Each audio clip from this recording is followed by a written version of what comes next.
국민 여러분, 안녕하셨습니까? 인도태평양 전략연구원 최수용입니다. 오늘도 저희 공작관TV 그레이트 게임을 애청하시는 대한민국 전국의 국민 여러분, 또 해외에 계시는 동포 여러분 한 분 한 분께 감사의 인사를 전해 올립니다. 오늘은 2023년 12월 25일 성탄절 저녁입니다.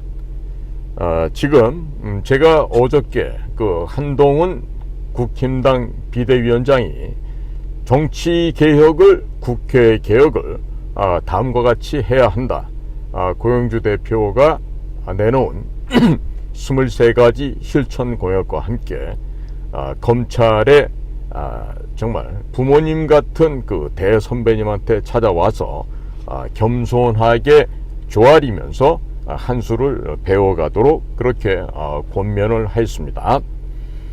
만일 한동훈 비대위원장이 고영주 대선배의 전략대로 국회를 개혁하고 정치를 개혁한다라면은 지금 현재의 국민의힘 현역 의원 가운데는 아마도 단 한 명도 그 당에 남아있을 사람이 없다, 이렇게 결론을 내릴 수밖에 없습니다. 때문에 어제 여러와 같은 대부분의 국민 여러분들께서 보여주시는 댓글이나 반응을 봤을 때 이 나라에 유일하게 썩어서 봉건적인 수준도 되지 못하는 대한민국의 정치 문화를 개혁하고자 하는 국민의 열망이 너무나도 뜨겁고 강렬하다는 것을 간접적으로나마 알 수가 있습니다.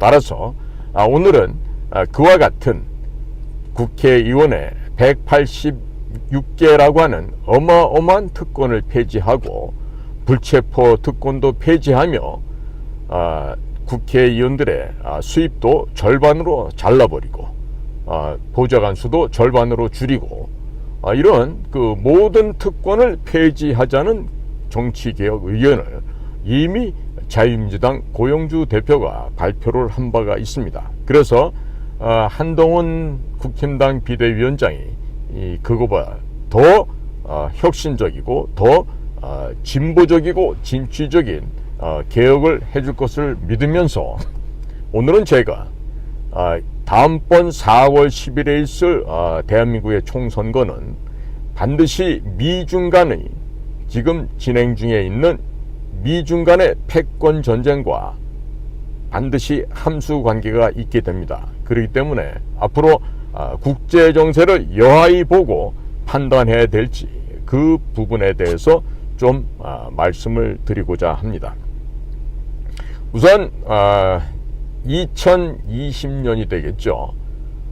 조 바이든 대통령과 도널드 트럼프가 대통령 선거에서 맞붙었는데 당시에 우리나라 미르 시스템이 전자2 개표기를 만들어서 납품하는 것처럼 미국에서는 도미니언 보팅 시스템이라고 하는 것이 도입이 되었었습니다.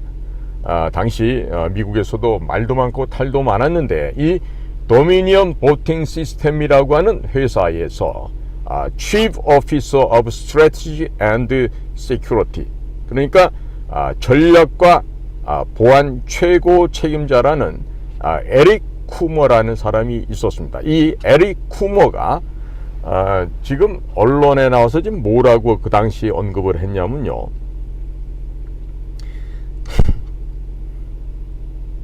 이 절대로 선거에 대해서 걱정을 하지 마라, 도널드 트럼프가 이길 가능성은 전혀 없다, 내가 보장한다, 이렇게 이야기를 아주 공공연하게 이야기를 했습니다. 그리고 아슬아슬하게 스윙 스테이트라고 하는 필라델피아, 그 다음에 조지아, 그리고 아리조나, 미시간, 그리고 위스콘신, 그리고 네바다, 이런 지역에서 엎치락 뒤치락 하면서 이 도미니언 보팅 시스템에 의거해서 최종적으로 조 바이든이 그 표를 많이 가져감으로 인해서 대통령으로 당선이 되었다고 발표가 됩니다. 그리고 실제 대통령 취임식 장면을 살펴보면 그 이전에는 워싱턴 모니먼트와 반대편에 국회의사당 정반대편에 링컨 기념관이 있는데 그 광장을 가득 메웠던 즉 리플렉팅 풀을 비워놓고 나머지 지역까지는 전부 다 대통령 취임식 날 축하 인파로 운집하곤 했었는데 사람 대신에 성조기를 그 워싱턴 모니먼트 주변 그 광장 그쪽에다 꼽아놓고 몇 명 참석도 안 하는 아주 해괴망측한 대통령의 취임식이 있었습니다. 자, 그런데 지금 이미 바이든과 트럼프 간의 선거 유세가 펼쳐지고 있는 가운데 그 당시에도 그 썩은 손가락이라고 한 아들 헌터 바이든이 사용했던 그 컴퓨터가 수리를 위해서 맡겨졌다가 거기 컴퓨터에 내장되어 있던 내용들이 이미 신고가 됐었습니다. 끔찍한 내용들이 너무 많아서 일일이 다 제 입으로도 형언하기가 힘든데 그 내용 중에 가장 한 가지만 뽑으라 그러면요, 이 아들 헌터 바이든과 아버지 조 바이든이 부통령으로 오바마 정권 시절에 부통령으로 있으면서 대략 한 2천만 달러를 뇌물을 받았다고 하는 것입니다. 그 뇌물을 받은 국가를 살펴보니까 중국, 그리고 우크라이나, 그리고 러시아, 그리고 불가리아, 카자흐스탄 이런 나라들로부터 받았던 뇌물 액수가 2천만 불을 뛰어넘는 아주 해괴망측한, 도무지 이성적으로는 이해할 수가 없는 그런 일들이 벌어졌죠.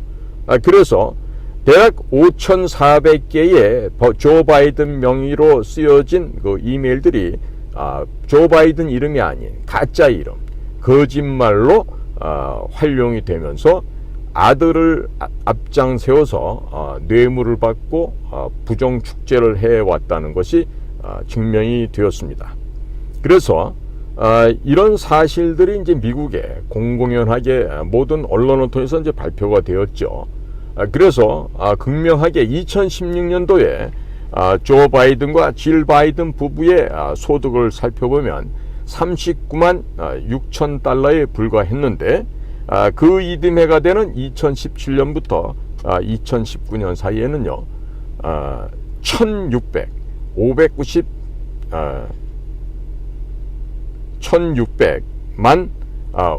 1659만 6천 달러 정도로 현저하게 이것이 증가를 하게 됩니다. 그러면 어떻게 해서 이렇게나 많은 재산이 한두 배도 아니고 두세 배도 아니고 수십 배가 증가할 수 있었겠습니까? 이것은 결국 부정축제에 의해서 이와 같은 돈을 벌어들였다, 이렇게밖에 결론을 낼 수가 있겠습니다. 자, 그런데 제가 지금 서론을 왜 이렇게 좀 장황하게 말씀을 드리냐면요, 지금 미중 간에 펼쳐지고 있는 전쟁은 비단 관세를 매기면서 중국산 물건을 사오지 않는 이런 그 무역 전쟁을 떠나서 갖가지 무기 시장에서도 전쟁이 벌어지고 있고, 곡물 시장에서도 전쟁이 벌어지고 있고, 에너지 시장에서도 전쟁이 벌어지고 있습니다. 자, 그런 가운데 이 모든 그 악의 축이라고 할 수 있는 부정과 부패와 거짓말과 거짓 선전선동이 중국으로부터 비롯되고 있다는 것을 미국의 정보기관과 미국의 군부 쪽에서는 명확하게 인식을 하고 있습니다. 때문에 미국에서도 현재 지금 우리 한국에 대해서 경고의 메시지를 매우 진하게 여러 가지 라인을 통해서 보내고 있는 것을 살펴보면은요, 문재인 씨가 2022년 대통령직을 떠나기 불과 한두 달 전에 1월 말쯤 됩니다. 그때 그 육덕진 아주머니를 모시고서는 아랍에미레이트, 사우디아라비아, 그리고 이집트 3개국을 방문을 하였습니다. 자, 그 당시에 특히 주목할 일은 이집트에서 발생을 했는데, 이집트에 있는 통신회사 오라스콤사가 북의 전 지역에 통신망을 설치를 하고 핸드폰 전화기를 보급하는 그런 통신 사업을 했습니다. 그렇게 해서 북으로부터 가져가야 될 돈이 한 6억 달러 되는데 김정은이라는 놈이 그 6억 달러를 주지 못하겠다. 그리고 남조선에서 받아가라. 이렇게 하면서 문재인 측에게 너네가 좀 우리를 대신해서 대납을 해주면 좋겠다. 이런 제안을 했던 것입니다. 그래서 문재인 씨는 우리 국민들이 그야말로 피땀 흘려서 벌은 그 2조 원이라는 그 엄청난 금액을 당시 기재부 장관 대신에 봉중규라고 하는 수출입 은행장을 대동시켜서 바로 EDCF와 같은 대외 경제 협력 자금을 이용해서 물경 2조 원이나 되는 큰 돈을 이집트에게 대출을 해줍니다. 그리고 이집트는 대한민국으로부터 대출받은 돈 2조 원 가운데 그 돈을 가지고 K9 자주포, K2 흑표전차, 한국산 장갑차 등등을 구매를 할 것이라고 공식 발표도 하였습니다. 자, 그런데 재미나는 것은요, 이 2조 원 가운데 북쪽의 저 거짓말 국제 테러 범죄 집단이 갚아야 되는 6억 달러, 대략 한화 8천억 원 정도가 되는데, 그 2조 원 가운데 8천억 원은 그러니까 북에서 이집트에 갚아야 될 돈이죠.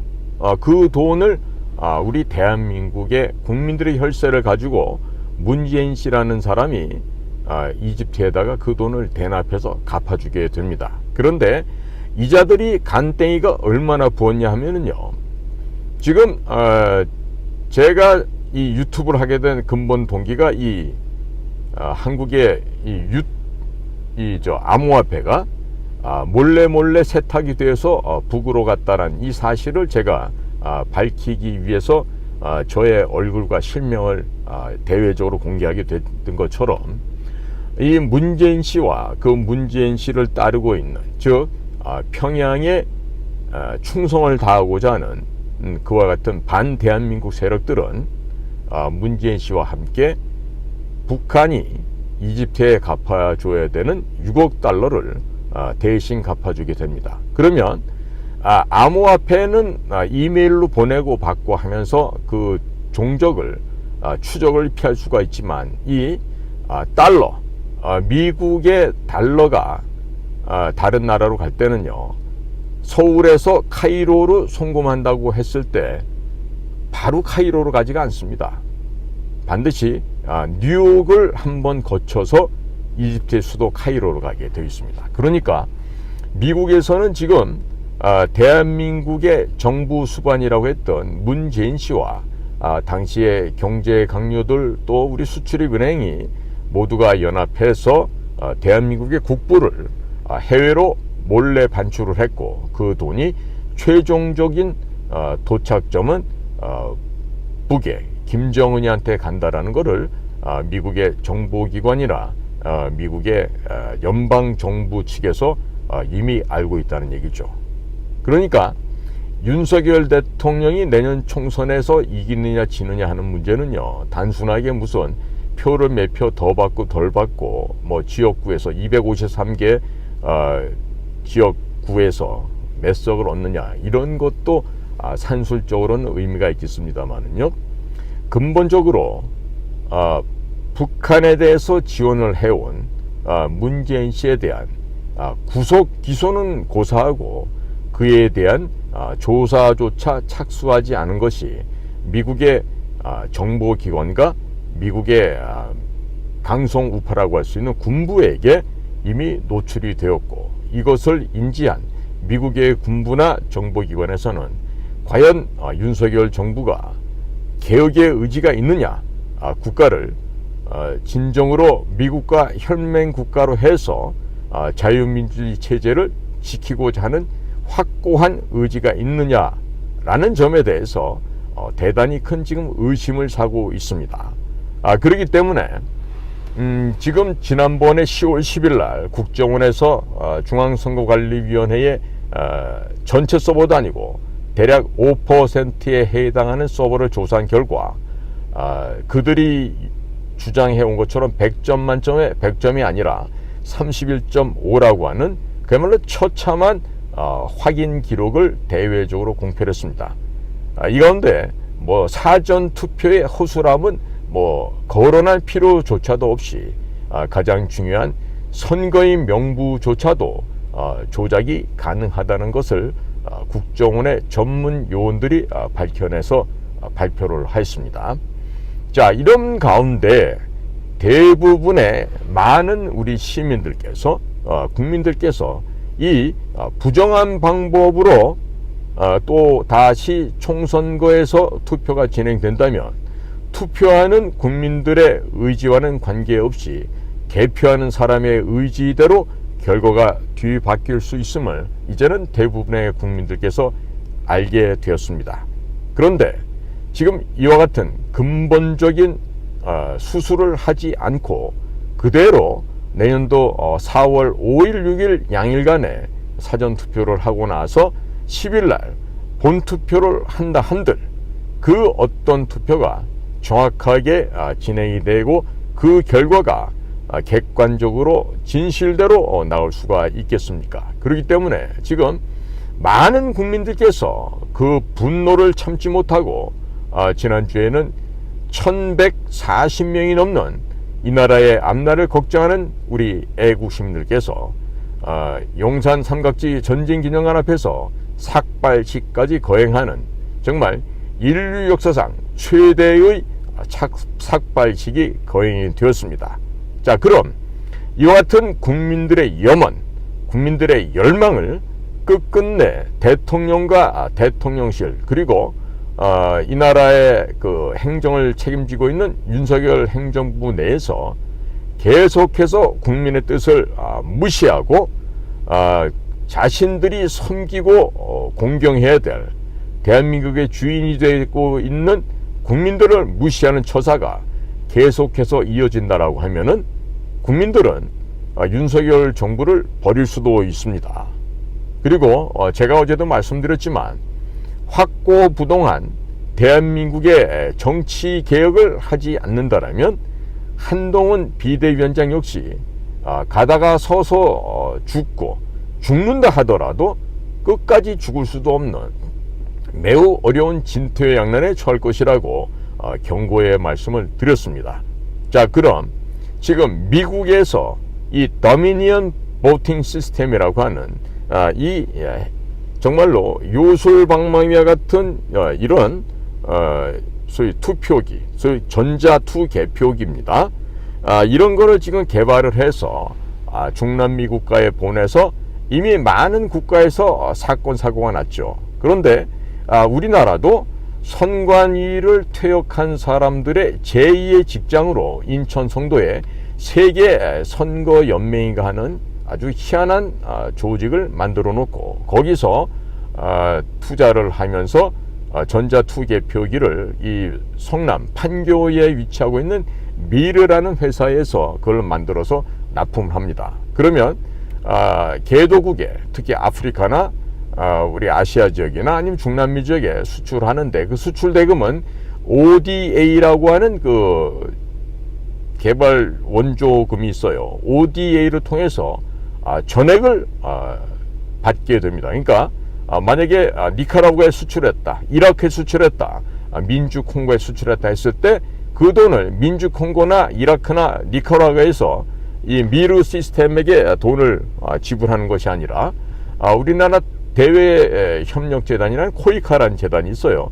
그 코이카에 ODA 자금을 하기 때문에 우리 국내에서 100% 이런 한 장 손해보험 없이 미르는 챙겨가야 됩니다. 그렇기 때문에 지금까지 수십억의 돈을 지금 버는 것으로 알고 있어요. 수십억이 아니라 수백억이 넘어가겠죠.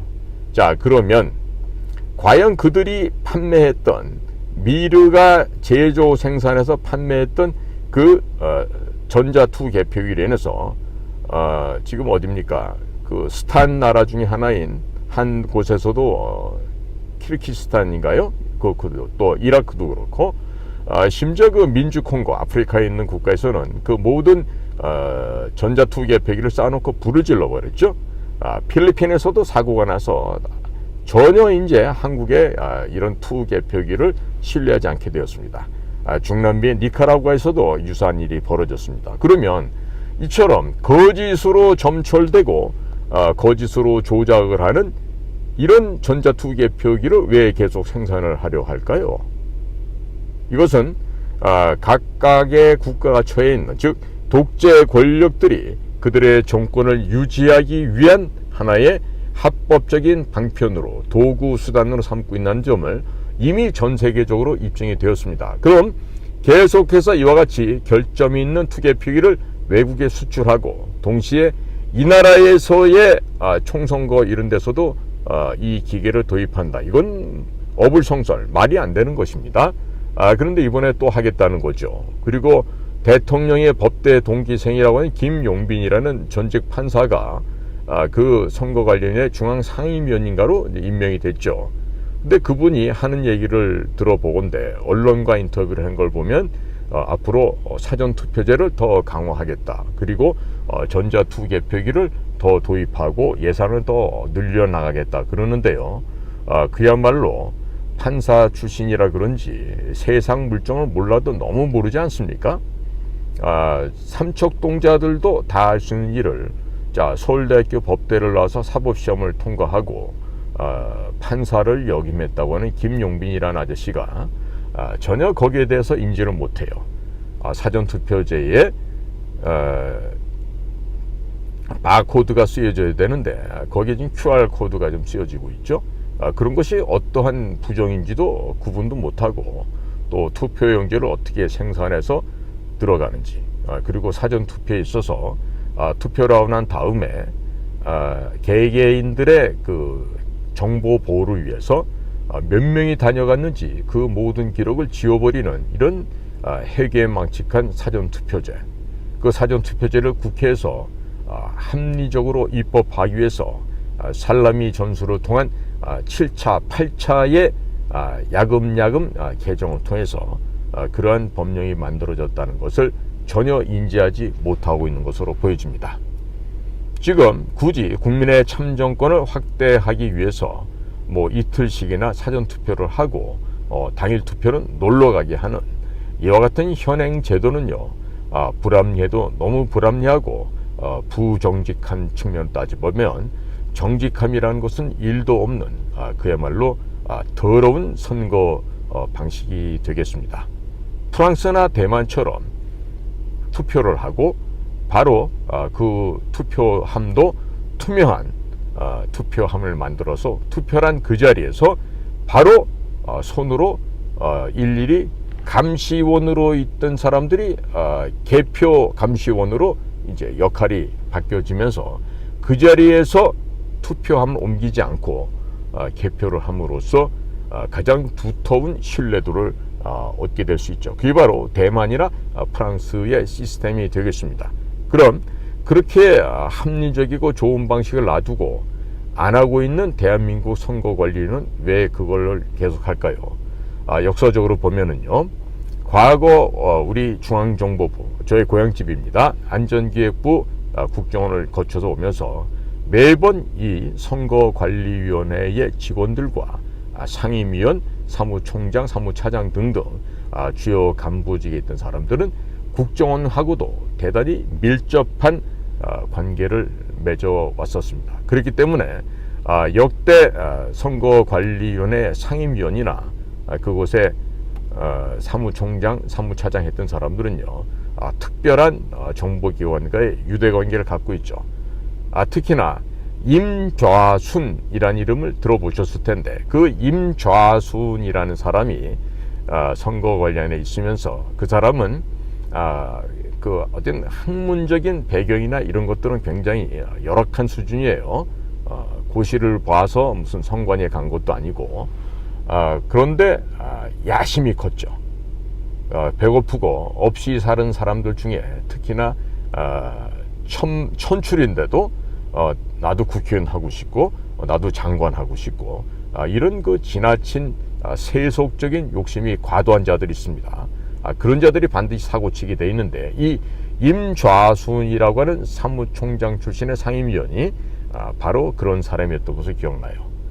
제가 선관위에 근무했던 분들한테 이렇게 더러더러 제가 개별적인 질문을 이렇게 제가 여쭤보면 대부분의 사람들의 생각이 임좌순과 그 이후로 있었던 상임위원들이 하나같이 정권의 시녀가 되어서 불합리한 지시를 하고 의심을 살 만한 그런 행위를 해왔던 것을 일선에 열심히 일하고 있는 보통의 선관위 직원들은 다 알고 있음을 파악할 수 있었습니다.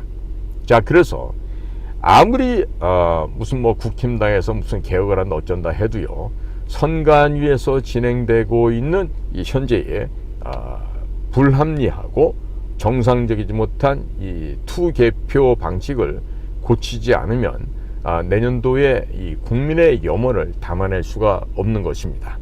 그러니까 작년입니까 재작년입니까 국힘당의 그 대표를 정말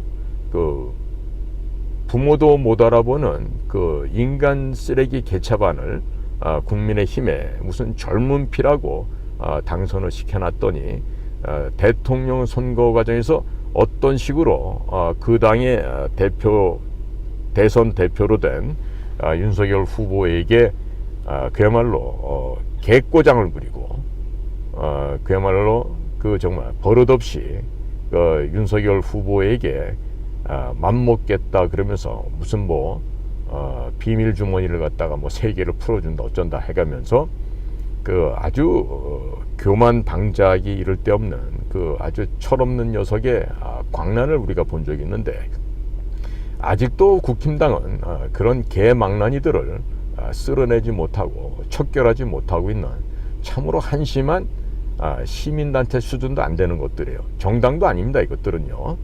그러니까 지금 국민들께서 잘 생각하실 건요, 지금 한동훈 비대위 체제가 들어가서 제대로 된 개혁을 못하고 그야말로 짐승, 쓰레기, 걸레만도 못한 것들을 그 당의 후보자로 내세웠을 때는요, 무슨 선관위의 시스템이 무슨 전염되고 외부로 해킹되고 이런 것을 논하기 전에 그런 걸레, 쓰레기, 양아치보다 못한 것들을 후보자로 지금처럼 내놓는다고 하면은 희망이 없는 것이죠.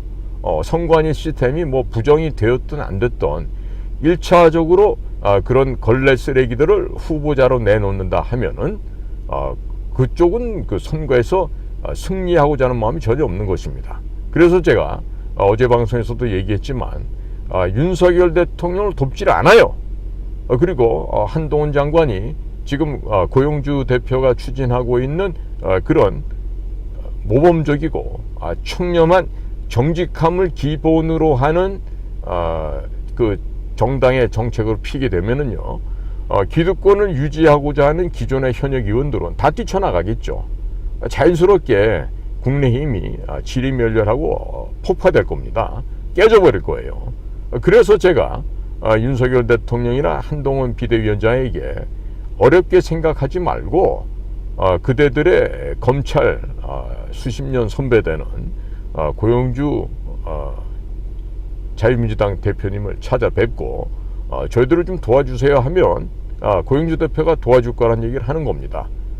기존에 과거 노무현 씨도 자기가 속해있던 당을 깨버렸죠. 깨버리고 열린 우리당을 만들고 했는데 마찬가지입니다. 대통령이 스스로 먼저 깰 의지가 없더라도요, 한동훈 씨가 비대위원장의 역할을 제대로 하게 되면 국힘당 깨지게 되어 있습니다. 그럴 때 어려워하지만 빨리 SOS를 고용주 대표에게 연락들을 해서 제대로 된 정치개혁, 국회 개혁을 하시라는 거예요. 그러면 국민들께서 아마도 한동훈 비대위원장과 그리고 윤석열 대통령에게 90% 넘는 그런 압도적인 지지를 보내줄 겁니다. 이렇게 쉬운 방법을 두고도 개혁을 못한다, 그러면 정말로 곤란하죠.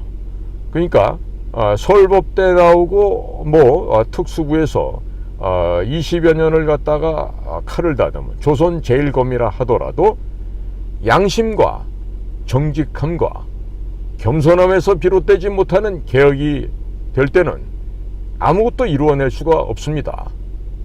그러니까 한동훈 비대위원장은 지금까지 나름대로 열심히 노력하고 성실하고 정직한 검사 생활을 해왔다고 본인도 스스로 자부를 할 거예요. 그러나 결정적인 결함은 뇌물도 받지 않은 박근혜 대통령을 경제공동체다, 묵시적 부정청탁이다라는 법전에도 없는 신조어를 만들어서 박근혜 대통령을 감방에 쳐놓은 원죄가 박용수와 윤석열 사단과 함께 그 특검팀에서 일했던 그 업보는 한동훈 비대위원장도 있는 겁니다. 그러니까 국민들께서 주신 마지막에 절체절명의 반성과 회개를 할 수 있는 이번 기회가 온 거예요. 그러니까 한동훈 비대위원장이 이번 기회를 통해서 본인 스스로가 국민들 앞에, 역사 앞에 반성하고 회개하고 참회함을 올바로 보여준다라면 한동훈 씨는 비대위원장이 아니라 다음번에는 대통령 후보로도 바로 수직 상승할 수가 있습니다. 그런데 기존에 무슨 사람 몇 명 바꾸고 무슨 정부의 정치 보조금 계속 받아가면서 세비도 꼬박꼬박 월 한 2천만 원 가까이 되는 돈을 계속해서 받아 챙기도록 한다 하면은 그 당은 폭파될 겁니다. 망하게 됩니다. 그러니까 한동훈 씨는 목숨을 걸고 이번 개혁에 참여하시기를 바라요. 그리고 무엇보다도 전문가 그룹들을 뽑으실 때 제대로 된 전문가를 뽑으십시오. 제대로 된 전문가. 최근에 중소기업청장을 관두고 나와서 무슨 서초 갑으로 갈까요? 서초 을로 갈까요? 분당 갑으로 갈까요? 분당 을로 갈까요? 그쪽에 가면 내가 될 수 있을 텐데 마치 영부인과 무슨 특수관계 있는 것처럼 떠들고 다니는 그 여자가 하나 있죠. 그 이름도 언급하기 싫습니다. 왜 이름이 성은 이씨인데 그런 거 한심한 그 쓰레기 걸레 수준도 안 되는 애들이 제가 그 관계되는 부서에다가 확인해 봤더니 그 일하는 수준도 형편없더라고요. 어쩌다가 비례대표 또 이전에도 한번 하고 이번엔 또 장관까지 하다가 누구한테 줄을 잘 서서 이쁘게 보였는지 또 그런 자들을 공천한다면 국힘당은 없어져야 될 당이 될 겁니다. 그러니까 국민들께서 지금 매서운 매의 눈으로 국힘당이 여하히 개혁을 해 나갈지 한동훈 비대위원장을 바라보고 있어요. 그러니까 국내 상황에서 이 개혁하는 것도 중요합니다만은 미중 간에 지금 전개되고 있는 이 미중 간의 전쟁, 이것을 올바르게 파악하지 못하고 우리의 원군이 누가 될지를 반드시 사리 분별을 해야 됩니다. 제가 미리 노티스 해주면 도널드 트럼프 쪽하고 우리는 긴밀한 유대관계를 동시에 가지고 가야 됩니다. 현재는 미국의 바이든 민주당 정부이지만 별도의 다른 라인으로 플로리다에 있는 마라라고의 도널드 트럼프 측하고 연계선을 맺고 그 연계선을 통해서 미국과 함께 진정한 혈맹 관계를 유지해서 향후 중국 공산당을 해체하는 최전선의 대한민국이 그 역할을, 그 임무를 수행을 해야 될 텐데 이런 국제 정세를 올바로 파악 못하고 헛짓을 하게 되잖아요. 그러면 이 나라의 미래가 참으로 암담하게 끝이 날 수가 있습니다. 그러니까 한동훈 장관은 영어도 곧잘 한다고 하고 또 미국 사람들하고 이미 친미 반중의 이미지를 준 것으로 아는데 이것을 확실하게 해서 현재 우리가 이 선거 시스템이 국정원에서도 조사한 바에 의하면 굉장히 허술하지 않습니까? 자, 이럴 때 우리가 해야 되는 거는 미국의 정보기관과 가장 밑바닥서부터 철저한 그 협조 관계를 구축을 해서 동시에 같이 그 팀을 운영을 해야 됩니다. 이럴 때 가장 중요한 역할이 어디서 해야 되죠? 바로 국가정보기관이에요. 그 정보기관이 미국의 FBI가 됐든 CIA가 됐든 NSA가 됐던 어느 정보 조직이 됐든 간에, 물론 국방정보본부인 DIA도 굉장히 중요하죠. 그렇게 해서 실제적인 정보 협력, 영어 몇 마디 짓거린다고 정보 협력되는 게 아니에요. 정직함과 담대함, 그리고 슬기로움과 용기가 있어야만 그런 그 비밀리에 진행하는 정보 협력이 공작적인 차원에서 격상될 수가 있는 것입니다. 그러니까 한동훈 비대위원장은 법무부 출신이고 미국의 뉴욕 남부지청 검사들과 긴밀한 관계에 있는 것으로 알고 있어요. 그러니까 모든 대미 라인을 총동원해서 국제적으로 연계하는 그런 슬기로움과 지혜가 더욱더 요구된다고 하겠습니다. 그러니까 내년도 총선에는 가장 우리의 그 시스템 자체를 침범에 들어올 그런 악당들은요, 바로 북조선입니다. 북에서 양성해 놓은, 그것도 우리의 돈과 자본으로 양성해 놓은 해커들이죠. 그들이 북의 대남 공작기관에 소속이 되어 있어서 반드시 우리 선거 관리 시스템을 해킹할 것이고, 동시에 중국에서도 무지막지한 해킹이 시작이 될 것입니다. 따라서 최소한도 전라남도 나주에 있는 한국인터넷진흥원에 중국과의 인터넷 접속망을 끊어버리고 단절해야 됩니다. 그리고 화웨이의 5G 장비를 쓰고 있는 LG U+ 같은 회사들은 절대로 선거 관리 시스템에 도입되어서는 안 되겠죠. 그래서 제발 바라건대 한동훈 비대위원장은 당내 문제 플러스, 그리고 선거관리위원회의 그 시스템 문제 플러스, 미국과의 관계, 이 모든 것을 종합적으로 입체적으로 바라보면서 그 영특하고 슬기로운 머리를 잘 활용하기 바랍니다. 본인의 어깨 위에 젊음과 패기도 있겠지만 또한 더 나이가 많고 경험과 경륜이 풍부하신 주변의 선배님들과 어른들을 찾아 배우면서 보다 더 지혜로운 처신을 하기를 당부를 드립니다. 그래서 제가 어제도 말씀드렸지만 한동훈 비대위원장은 누구? 고영주 대선배님을 찾아뵙고, 선배님, 우리가 당을 중심으로 보지 마시기 바랍니다.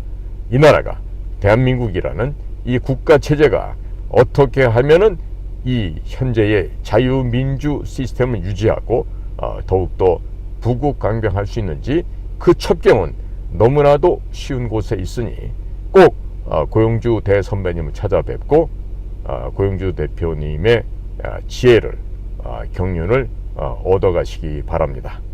자, 오늘도 지금 새로운 비대위 인선 작업을 하고 머리가 지금 굉장히 아플 텐데, 한동훈 비대위원장은 그 좋은 머리를 가지고 좋은 곳에, 선한 곳에, 정직한 곳에 잘 활용을 해서 역사에 기록될 수 있는 비대위원장으로, 그리고 그 임무를 잘 완수하고 그 이후에 보다 더 업그레이드된, 보다 더 격상된 다른 위치에도 갈 수 있으니까 꼭 이번에 비대위원장의 책무를 잘 완수하시기를 기대에 맞지 않습니다.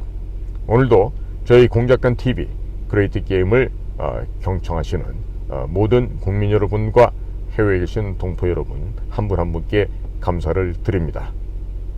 성탄절 저녁에 보내드리는 내년도의 총선은 반드시 미중 간에 현재 진행 중인 이 전쟁을 꼭 거울로 삼아서 입체적으로, 그리고 국제적으로, 또 북과 중국 공산당을 염두에 둔 그들의 침략과 해킹을 막아내야 되는 선거 관리 시스템에서도 심대한 문제가 있음을 올바로 인식하고 그 모든 그라운드를 건강하고 안전하게 대비를 하자는 이런 말씀을 드렸어요.